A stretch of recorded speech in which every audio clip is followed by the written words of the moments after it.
नमस्कार दोस्तों, selection India के ऑफिशियल यूट्यूब चैनल में मैं गोविंद आपके समक्ष हाजिर होता हूं हमेशा की तरह शानदार क्लास के साथ। जैसे कि हमारी लेखपाल की क्लास चल रही थी जिसमें हम आपको पढ़ा रहे थे विलेज डेवलपमेंट एंड सोसाइटी की बारे में बेहतरीन डिस्कशन चल रहा था। दोस्तों ये मैं उम्मीद दिलाता हूँ, आपको भरोसा दिलाता हूँ, जो हम क्लास करा रहे हैं आपके एग्जाम में यहाँ से क्वेश्चन छूटने वाले नहीं हैं, निश्चित रूप से यहीं से आएंगे। बशर्ते आप क्या करिए, क्लासों को ज़्यादा से ज़्यादा शेयर करके हमारे सिलेक्शन इंडिया परिवार को आगे बढ़ाने में समर्थन करें। जैसा कि आप बोर्ड पर देख रहे होंगे सब कुछ ग्रीन दिख रहा है, तो चैनल को भी आप ग्रीन सिग्नल दें और अपनी पढ़ाई को और अपने उद्देश्यों को एक महत्वाकांक्षा गोल तक ले जाइए। आप देख रहे होंगे आज हम कुछ नया पढ़ाने वाले हैं। आज हम आपको, सब्जेक्ट तो हमारा वही रहेगा विलेज डेवलपमेंट एंड सोसाइटी, लेकिन नया हम आज आपको पढ़ाने वाले हैं जितनी भी रिवॉल्यूशन रही हैं हमारी प्रोडक्शन से रिलेटेड, चाहे वो ग्रीन रिवॉल्यूशन हो, चाहे वो पिंक रिवॉल्यूशन हो, चाहे वो येलो रिवॉल्यूशन हो, चाहे वो रजत रिवॉल्यूशन हो, इन सब को आज हम आपको बेहद आसान तरीके से पढ़ाने जा रहे हैं। भरोसा दिलाता हूं लास्ट तक क्लास को देखना, आप कभी भी जिंदगी में रिवॉल्यूशन को दोबारा से नहीं पढ़ोगे।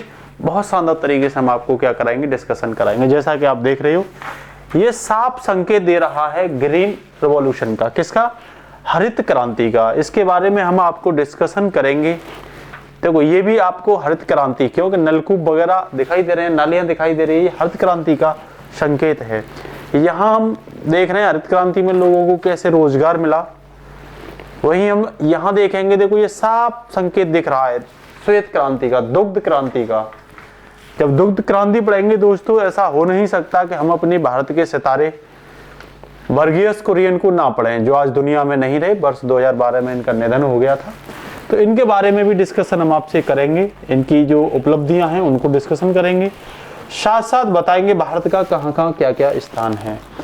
उसके बाद मिल्क डे के बारे में भी आपको थोड़ा सा डिस्कशन कर लेंगे। जब दूध की बात आती है तो मिल्क डे तो पढ़ना ही पड़ेगा। साथ साथ देखो आप देख ही रहे होंगे चाय उत्पादन, इसे भी देखेंगे। चाय से रिलेटेड जो क्रांति है वो कौन सी है, उसे भी देखेंगे हम लोग। फिर देखेंगे भाई कि ये क्या है, हॉर्टिकल्चर है ये। उसके बाद हम देखेंगे फिशरी कल्चर को, मत्स्य क्रांति को देखेंगे जिसे हम ब्लू रिवॉल्यूशन बोलते हैं।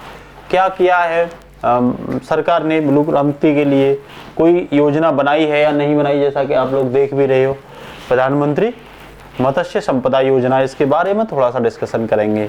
फिर देखेंगे टमाटर क्रांति किससे संबंधित है, टमाटर को हम किस क्रांति में पढ़ते हैं, ठीक है, गुलाबी में पढ़ते हैं या किसी और में पढ़ते हैं, ये देखेंगे। ये आपको झींगा दिखाई दे रहा होगा, तो झींगा के बारे में भी देखेंगे, इसे किस क्रांति में पढ़ते हैं। देखो ये आपको स्पाइस दिखाई दे रहे होंगे, मसाले, तो इसको भी पढ़ेंगे कि ये किस क्रांति के अंतर्गत आते हैं। उसके साथ साथ दोस्तों देखो ये आपको गोलमोल क्या दिखाई दे रहा है, गोल क्रांति का आलू। तो इस गोल क्रांति के आलू के बारे में भी पढ़ेंगे कि ये किसने और किस समय इसके बारे में डिस्कशन हुआ था, इसे भी हम आपको बताएंगे। उसके साथ साथ दोस्तों ये आप देख रहे हो येलो ही येलो दिख रहा है, कहीं येलो क्रांति तो नहीं है, तो बताएंगे। अगर येलो क्रांति है तो उसे भी हम आपको बताएंगे। उसके साथ ये अंडे, रोज खाइए अंडे, गोलमोल अंडे, तो इसके बारे में भी बताएंगे। चलते हैं दोस्तों अपने शानदार डिस्कशन के साथ। ये जो मैं क्लास आपको करा रहा हूं इनको आप नोट करके रजिस्टर बनाइए, बहुत अच्छा सा, जो आपके आने वाले अन्य एग्जामों में, जरूरी नहीं है ये अभी लेखपाल में ही काम देंगे, ये आपको आने वाले अन्य एग्जामों भी क्या करेंगे, लाभ देंगे। इस बात का आप ध्यान रखो, ठीक है। तो हम दोस्तों चलते हैं सबसे पहले ग्रीन क्रांति की ओर ही, हरित क्रांति जिसे हम क्या बोलते हैं दोस्तों, जिसे हरित क्रांति बोलते हैं। जैसा कि आप बोर्ड पर देख रहे होंगे हमारा शानदार डिस्कशन आपके लिए बेहद उपयोगी होने वाला है, तो जिसमें हम सबसे पहले हरित क्रांति को पढ़ेंगे। तो दोस्तों हरित क्रांति में हम सबसे पहले ये जानेंगे कि भाई हरित क्रांति जो नाम दिया है ये किसने दिया है। तो हम हरित क्रांति के बारे में जब पढ़ते हैं और विलियम गॉड को ना पढ़ें तो हो ही नहीं सकता, क्योंकि हरित क्रांति का नाम ही सबसे पहले विलियम गॉड ने दिया था। और ये कहाँ के थे, ये दोस्तों अमेरिका के थे। कहाँ के थे, ये अमेरिका के थे। उसके बाद में भारत में हरित क्रांति का क्या रोल रहा था, वर्ष 1960 से पहले भारत में क्या होता था कि अमेरिका से गेहूं आता था, यूएसए से। वो भी गेहूं ऐसा आता था दोस्तों, रेड कलर का डार्क गेहूं आता था, जहां अमेरिका में उसे पशु खाते थे। वो भारतीयों के लिए आता था, क्योंकि हमारे यहाँ 1950 के समय जब देश आजाद हुआ था तो अंग्रेज देश की स्थिति, जो कृषि की हालात थी, अन्य आर्थिक जो हालात थे, बहुत बुरी तरीके से भारत के पिछड़े हुए थे। भारत निरंतर कृषि पंचवर्षीय योजनाओं के माध्यम से कृषि को उठाने का प्रयास कर रहा था, लेकिन उस समय निर्भर था गेहूं के लिए बाहर के देशों पर, विशेषतः अमेरिका पर। उसी समय अमेरिका ने धोखा दिया और भारत को गेहूं का निर्यात करने से मना किया। दिक्कत आई। लाल बहादुर शास्त्री उस समय के प्रधानमंत्री थे, ध्यान रखना इस चीज को। लेकिन थोड़ा सा बात करते हैं 1960 की। तो 1960 जवाहरलाल नेहरू के समय की मैं बात करता हूं। मैक्सिको से बीज लाया गया था गेहूं का, जिसे हमने अपने यहाँ आकर के उसकी ब्रीडिंग की और उसका रिजल्ट ये देखा। और इसी समय जब जवाहरलाल नेहरू के बाद लाल बहादुर शास्त्री आए तो उन्होंने एक नारा दिया, जय जवान जय किसान का। उस समय भारत के किसान ने उनके नारे को सर्वोपरि मानते हुए पीएम का समर्थन किया और भरपूर दम से कृषि में सहयोग किया, जिसका परिणाम निकला दोस्तों 1980 में। अचानक से ये देखने को मिला कि हमारे यहाँ जो गेहूं का उत्पादन था उसमें बहुत बड़ा छलांग आया, वृद्धि के क्षेत्र में इंक्रीज हुआ उत्पादन। कितना उत्पादन इंक्रीज हुआ तो आपको पूछ सकता है, जितना भी होता था उसका 150% हमारे यहाँ अनाज के उत्पादन में, गेहूं के उत्पादन में वृद्धि हुई। इसका श्रेय भारत में, हरित क्रांति का श्रेय भारत में किसको जाता है? तो हरित क्रांति का श्रेय भारत में दोस्तों MS स्वामीनाथन को जाता है, ठीक है। और विश्व में आपसे पूछे हरित क्रांति का श्रेय किससे जाता है तो नॉर्मन बोरलॉग को जाता है। इस नाम को याद रखना, बहुत फेमस नाम है, नॉर्मन बोरलॉग, ठीक है। हरित क्रांति में सबसे ज्यादा गेहूं को वरीयता दी गई थी। उसके साथ साथ ऐसा नहीं है, धान को भी वरीयता दी गई थी। हरित क्रांति का उद्देश्य क्या था, कैसे हरित क्रांति बनी थी? तो हरित क्रांति का उद्देश्य ये था कि भारत को खाद्यान्न में आत्मनिर्भर बनाना, विशेषतः गेहूं में। उसके साथ साथ हरित क्रांति में क्या क्या चीज यूज की गई? तो हरित क्रांति में बड़े पैमाने पर अब देसी खाद या कंपोस्ट खाद का यूज न करके रासायनिक उर्वरक एवं कीटनाशक और छिड़काव से रिलेटेड विभिन्न प्रकार के उर्वरकों का क्या किया गया? प्रयोग किया गया था, जिससे गेहूं के उत्पादन में क्या बढ़ी? गेहूं में पर हेक्टेयर उत्पादकता बड़े पैमाने पर बढ़ी, 150% बढ़ी। ये लेकिन भारत में कुछ विशेष क्षेत्र में दोस्तों लागू किया गया था, जैसे पश्चिमी उत्तर प्रदेश के क्षेत्र में, पंजाब में बड़े पैमाने पर, हरियाणा में बड़े पैमाने पर, राजस्थान के गंगानगर में हरित क्रांति भारत में लागू हुई थी। अगर आपसे पूछे ना कि भाई गेहूं और मक्का का अनुसंधान कहाँ पे है तो मैक्सिको में है, ध्यान रखना। मैक्सिको से ही भारत गेहूं लाया था, जिसे हाइब्रिड गेहूं बोलते हैं, तो ध्यान रखना दोस्तों। दूसरी बात यह है कि हरित क्रांति का उद्देश्य गेहूं के अतिरिक्त धान भी है। तो आपसे कभी हरित क्रांति के बारे में पूछा जाता है तो आप बता सकते हो हरित क्रांति का वर्तमान में दोस्तों जो उद्देश्य है वो पूरा नहीं हो पा रहा, क्योंकि हरित क्रांति से उद्देश्य तो पूरा हुआ लेकिन हरित क्रांति का परिणाम ठीक नहीं हो रहा है खेतों के लिए, उसकी उर्वरता कम हो रही है क्योंकि ज्यादा इसमें रासायनिक खादों का प्रयोग किया जाता है। इस वजह से मिट्टी की जो उर्वरता है उसका क्या होता है? ह्रास होता है। तो मैं आपको हरित क्रांति के कुछ डायग्राम जो है अभी दिखा रहा हूं। देखो ये हरित क्रांति इस तरीके से नालियों के माध्यम से, ये देख रहे हैं आप, ये नालियां देख रहे हैं, नलकूप की। हरित क्रांति का मतलब सिंचाई के माध्यम से बड़े पैमाने पर उत्पादकता को बढ़ाना, रासायनिक खाद के माध्यम से उत्पादकता को बढ़ाना, कीटनाशक के माध्यम से उत्पादकता को बढ़ाना। पंजाब इसमें सर्वोपरि था, हरियाणा इसमें सर्वोपरि था। बड़े पैमाने पर यहाँ लोगों को क्या मिला? रोजगार मिला इस समय। तो हमारा जो मकसद था वो क्या हुआ दोस्तों? हरित क्रांति का जो भारत को आत्मनिर्भर बनाना वो कामयाब हुआ। उसके साथ दोस्तों नेक्स्ट है श्वेत क्रांति। श्वेत क्रांति भी बहुत जरूरी थी भारत के लिए। श्वेत क्रांति इसीलिए जरूरी थी कि भारत को दुग्ध उत्पादन में भी आत्मनिर्भर बनाना था।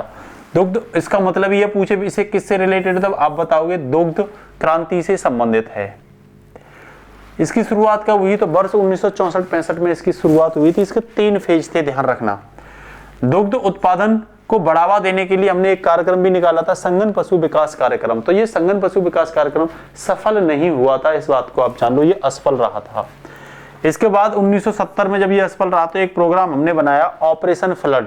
इसके लिए पूरा श्रेय जो दिया जाता है वो वर्गीस कुरियन को दिया जाता है। ये वही वर्गीस कुरियन है जिन्होंने गुजरात में आनंद डेयरी की शुरुआत की थी सहकारिता के तहत। सहकारिता वहीं सभी किसानों को साथ में मिला करके, पशुपालक जो थे उनको साथ में मिला करके। तो ये जो ऑपरेशन फ्लड था ये 3 फेज में शुरू किया गया था, वर्ष 1970 से 1978, 1978 से 85 और 85 से 95, जिसका परिणाम ये था कि भारत दूध उत्पादन में सबसे ऊपर देश बन गया। आज भी भारत दूध उत्पादन में सबसे ऊपर है। और राज्यों में बात करें तो भारत का यूपी, उत्तर प्रदेश सबसे ज्यादा दूध उत्पादन करने वाला राज्य है। और दूसरे नंबर पर बात करूं मैं देशों में, तो America second largest milk production country है। इसी क्रांति में इंडो जर्मन और इंडो जो ऑस्ट्रियन थी उसका कार्यक्रम हुआ और उसमें इससे सफलता मिली। ध्यान रखना, आपसे पूछे कि राष्ट्रीय पशु डेयरी संस्थान कहाँ पे है, तो करनाल, ये हरियाणा में पड़ता है और इसे बनाया गया था दोस्तों 1955 में। ठीक है, तो इसके कुछ डायग्राम हम आपको दिखाते हैं। तो इसके डायग्राम आप देखोगे तो देखो, ये गाय आप देख रहे हो ना, ये इशारा कर रही है, इसमें गाय हैं, भैंस हैं, आप देख रहे होंगे।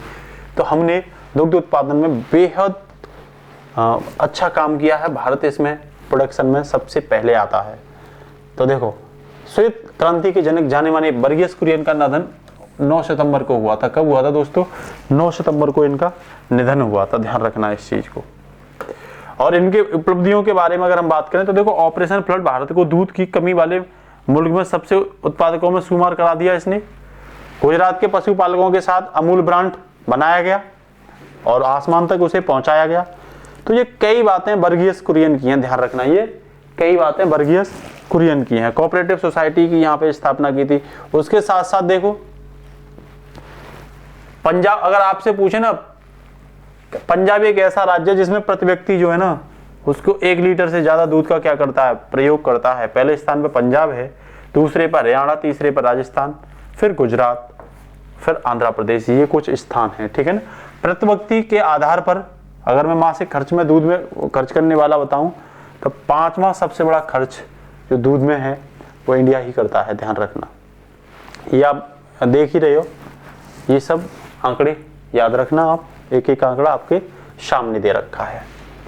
उसके साथ वर्ल्ड मिल्क डे को जब हम पहचानते हैं तो ये 1 जून को मनाया जाता है। ध्यान रखना, कब मनाया जाता है? 1 जून को वर्ल्ड मिल्क डे मनाया जाता है। ये आप क्या रखोगे? याद रखोगे। ठीक है। उसके साथ नेक्स्ट चलते हैं आगे। जो है दोस्तों वो है गोल क्रांति, आलू से संबंधित। ध्यान रखना, इसका कोई भी जनक नहीं है गोल क्रांति का। आलू क्योंकि 16वीं सदी में पुर्तगाल से आया था। वो आलू जो पुर्तगाल से आया था वो गर्मियों में उगाया जाता था। ध्यान रखना, गर्मी में उगाने वाला। लेकिन भारत में जो आलू की फसल है वो शीतकालीन है। कौन सी है? शीतकालीन है। आपसे पूछे भारतीय आलू अनुसंधान द्वारा कौन सा प्रोग्राम चलाया गया था, तो अखिल भारतीय समन्वित आलू सुधार परियोजना चलाई गई थी, जिसके तहत आलू की अच्छी अच्छी किस्मों को विकसित करने का काम किया था। भारत में अगर आपसे पूछे आलू की कौन सी किस्में हैं, तो ये कुफरी से स्टार्ट होती है। किससे? कुफरी। तो ये किस्में कुफरी से स्टार्ट होती है। किससे स्टार्ट होती है? कुफरी।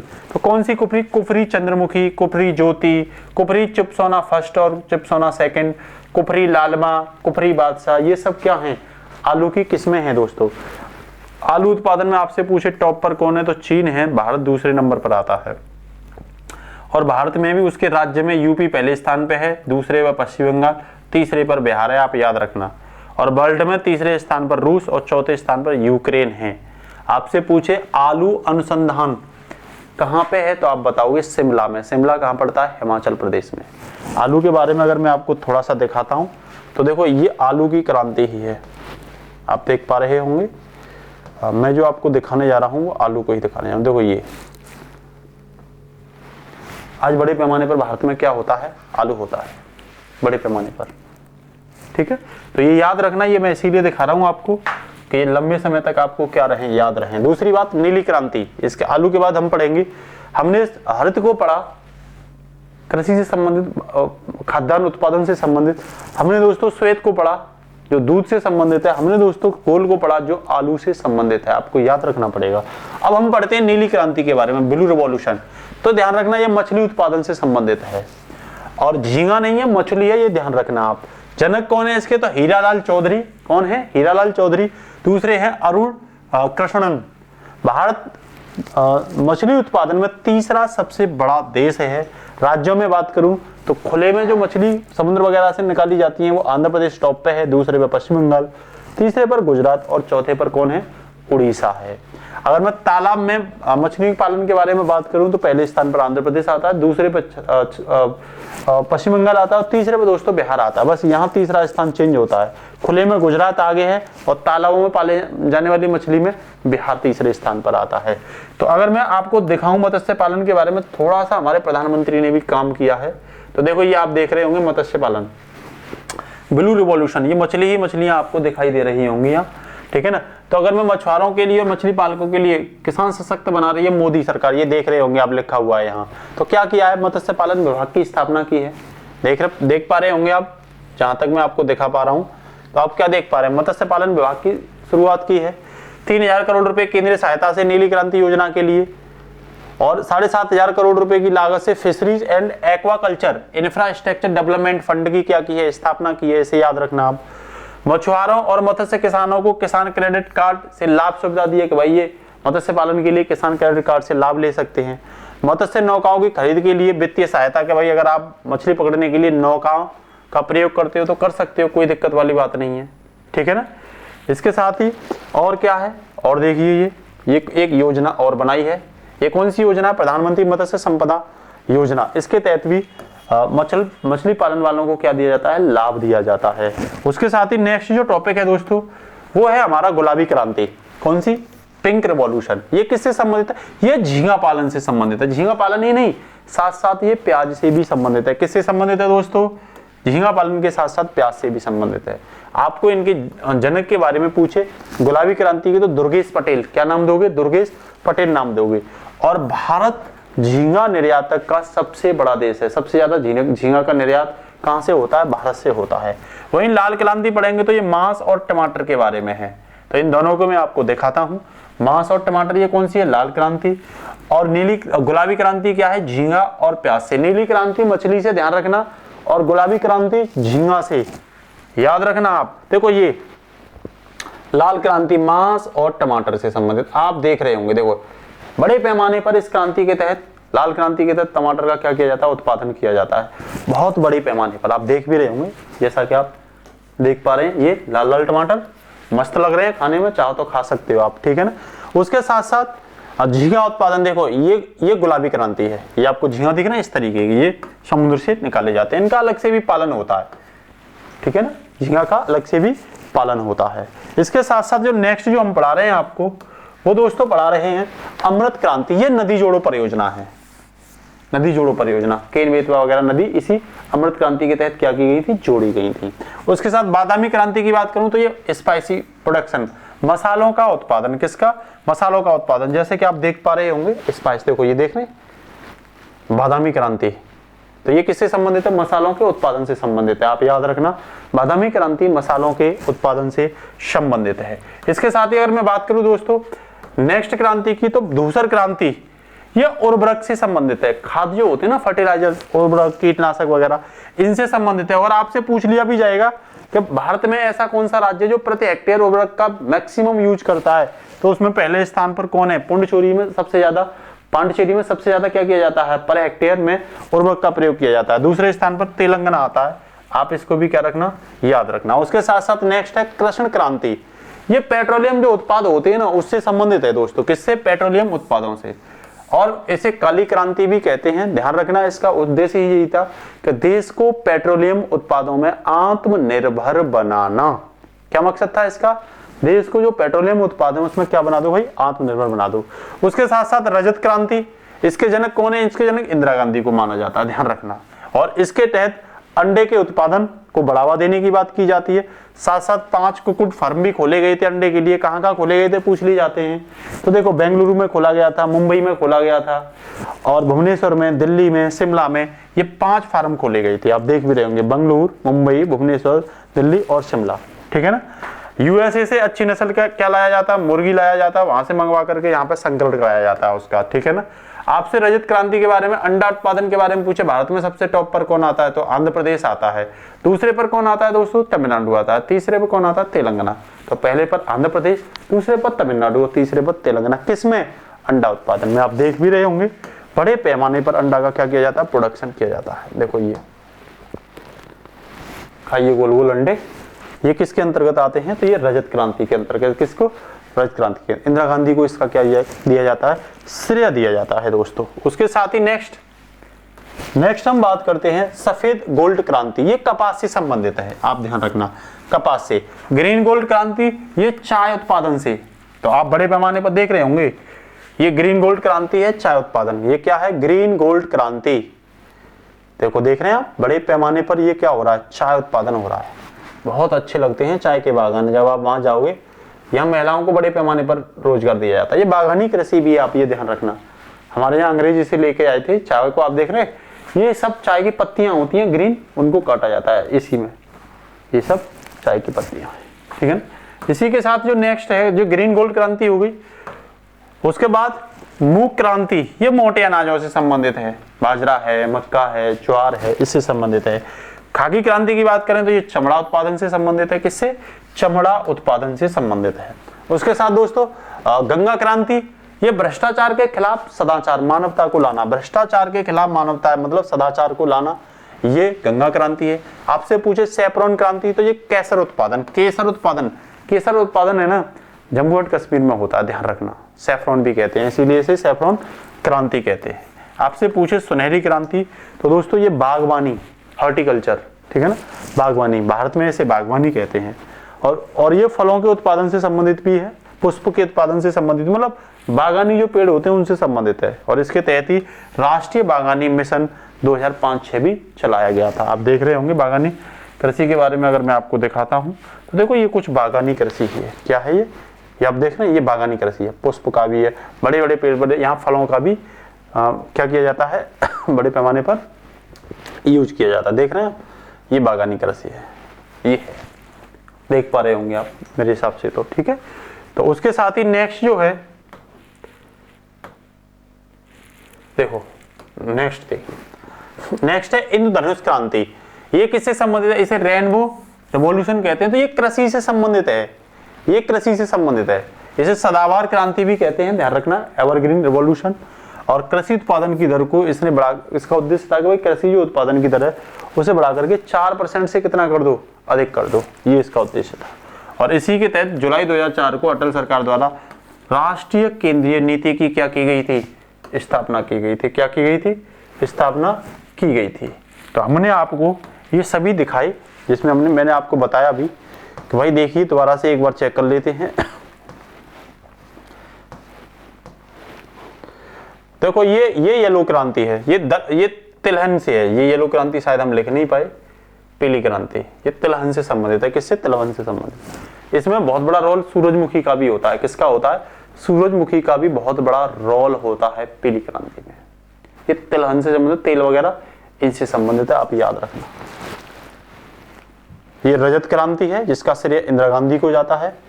आप देख रहे होंगे। ये गोल क्रांति, आलू वाली, आलू का उत्पादन बढ़ाना, ठीक है ना। ये बादामी क्रांति, मसाले वाली। ये झींगा पालन वाली है, गुलाबी क्रांति, ठीक है ना। ये लाल क्रांति, मांस और टमाटर, लाल क्रांति को बढ़ावा। ये ब्लू क्रांति, मत्स्य उत्पादन। आप देख रहे होंगे क्या है ये? मत्स्य उत्पादन। ये हॉर्टिकल्चर है, ध्यान रखना, बागानी वाली।